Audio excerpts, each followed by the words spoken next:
Hello viewers, welcome to colour change channel. இன்றைக்கி நம்ம வந்திருக்கிற பிளேஸ் பார்த்திங்கன்னா செங்கல்பட்டு மாவட்டத்தில் இருக்கிற திருவடி சூலம் அப்படின்ற இடத்துல இருக்கிற பைரவர் கோவில் வந்திருக்கோம். இந்த கோவில் பார்த்திங்கன்னா அழகாக ஒரு மலை அடிவாரத்தில் ஒரு அமைதியான ஒரு காடு மாதிரி இருக்குது. இந்த இடமே ஆக்சுவலாக பார்த்திங்கன்னா இங்கே கட்டியிருக்காங்க. ரொம்ப பிரம்மாண்டமாக இருக்கார் பைரவர்.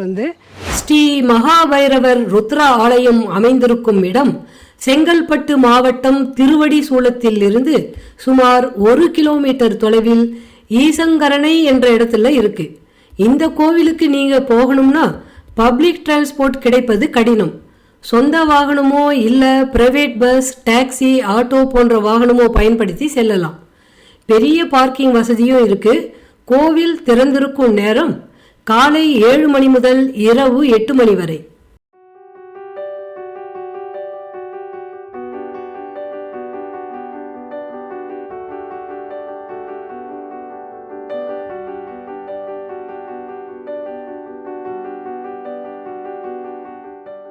(2012) பைரவ சித்தாந்தம் சுவாமிகள் என்ற நாகர்கோவிலை சேர்ந்த ஒரு சித்தரால் நிறுவப்பட்டது.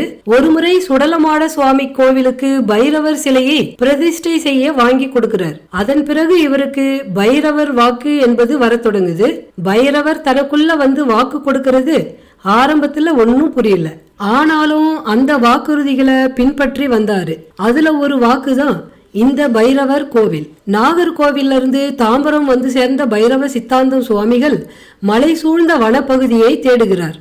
எந்த இடமும் சரியாக அமையல. அதன் பிறகு அவருக்கு திரும்பவும் பைரவர் வாக்கு வருது. இப்போ அமைந்திருக்கிற இந்த இடத்தோட வழிய பைரவரே வாக்கா இங்க கோவில் கட்டப்பட்டிருக்கு.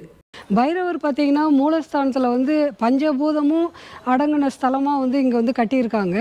இங்கே மேலே பார்த்தீங்கன்னா உங்களுக்கு தெரியும், கலசம் காமிக்கிறேன் பாருங்கள். இந்த கலசத்தில் பார்த்தீங்கன்னா ரொம்ப வித்தியாசமாக பண்ணியிருக்காங்க. அவர் கையில் இருக்கிற இந்த சூலமும் டமருவும் இருக்கிற மாதிரி மேலே கோபுரத்தில் வச்சு அமைச்சிருக்காங்க. இதில் உள்ளே போய் நம்ம பார்க்கும்போது பார்த்திங்கன்னா பைரவர் மேலே பார்த்திங்கன்னா அழகாக மேலே நட்சத்திரம் வானம் தெரிகிற மாதிரி செட் பண்ணியிருக்காங்க. ஏன்னா திறந்த வெளியாக இருக்க முடியாதுன்றதுனால மேகம் மாதிரியும் லைட்டிங் ஸ்டார் மாதிரி பண்ணியிருக்காங்க ஆகாய தத்துவப்படி. அதே மாதிரி பார்த்திங்கன்னா இந்த கலசத்தில் மழை பெய்யும் போது அந்த நீர் அந்த கலசத்தில் தேங்கி ட்ராப்பாக பக்கத்துலேயே இருக்கிற அந்த சிவலிங்கத்து மேலே சொட்டுற மாதிரி ஒரு அமைப்பு ஏற்படுத்தியிருக்காங்க. காலையில் பார்த்திங்கன்னா சூரிய வெளிச்சம் கரெக்டாக அது உள்ளே சன் கரெக்டாக மூலஸ்தானத்தில் படுற மாதிரி பண்ணியிருக்காங்க. இது நெருப்பு தத்துவம். இது வாயு தத்துவப்படி பார்த்திங்கன்னா உள்ளே ஏர் சர்க்குலேஷன் இருக்குது. நிலம் இது பார்த்திங்கன்னா அவர் அங்கே பூமியில் பிரதிஷ்டை பண்ணியிருக்காங்களா, அது நில அமைப்பிலே வந்துடுது. பஞ்சபூதமும் அடங்கின மாதிரி இந்த கோவில் ரொம்ப பிரமாதமாக கட்டியிருக்காங்க. அது மட்டும் இல்லாமல் உள்ள நிறைய சாமி விக்கிரகங்கள்லாம் அழகாக பிரதிஷ்டை பண்ணியிருக்காங்க. ஒன்று ஒன்றா நம்ம பார்த்துட்டே வரலாம் வாங்க. இந்த கோவிலில் ஒரு சிறப்பு பிரார்த்தனை இருக்கு. வேண்டுதல் உள்ள பக்தர்கள் தங்களோட வீட்டில இருந்து 3 பிடி அரிசி எடுத்துட்டு காணிக்கையா செலுத்தினீங்கன்னா எந்த வேண்டுதலும் நிறைவேறும்னு நம்பப்படுது.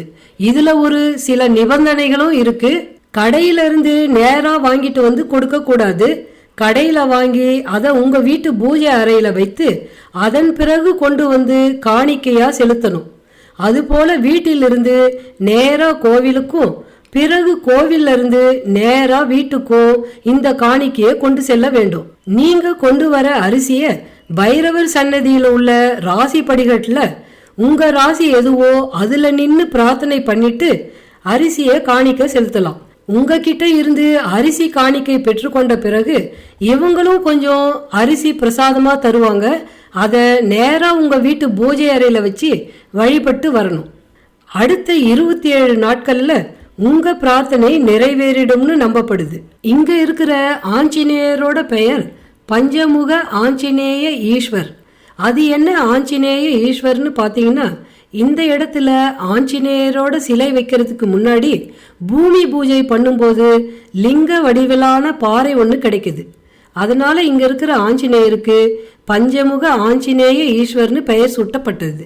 இந்த கோவில்ல பிரதான தெய்வமா இருக்கக்கூடிய பைரவரை தரிசனம் பண்ணிட்டு அடுத்ததா நம்ம பார்க்கக்கூடிய தசராவதி சாமுண்டீஸ்வரி அம்பிகை, வனமாலீஸ்வர் அதாவது கிருஷ்ணர், வனதுர்கை, பிருத்திங்கரா தேவி, முருகர், சரஸ்வதி, பூமாதேவின்னு வரிசையா பார்த்துட்டே போகலாம்.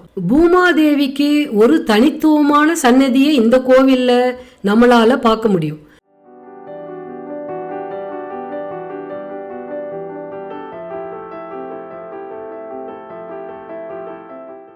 இதையடுத்து நாம பார்க்க போறது தட்சிணாமூர்த்தி.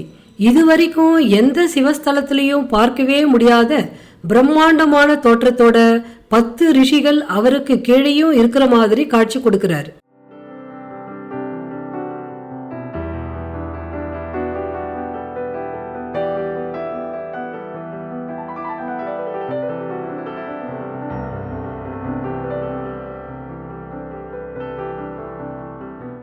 அடுத்ததா குகை கோவில் தரிசனம் பண்ணணும். இங்கேயும் ஒரு சில சுவாமி சிலைகள் பிரதிஷ்டை செய்திருக்காங்க.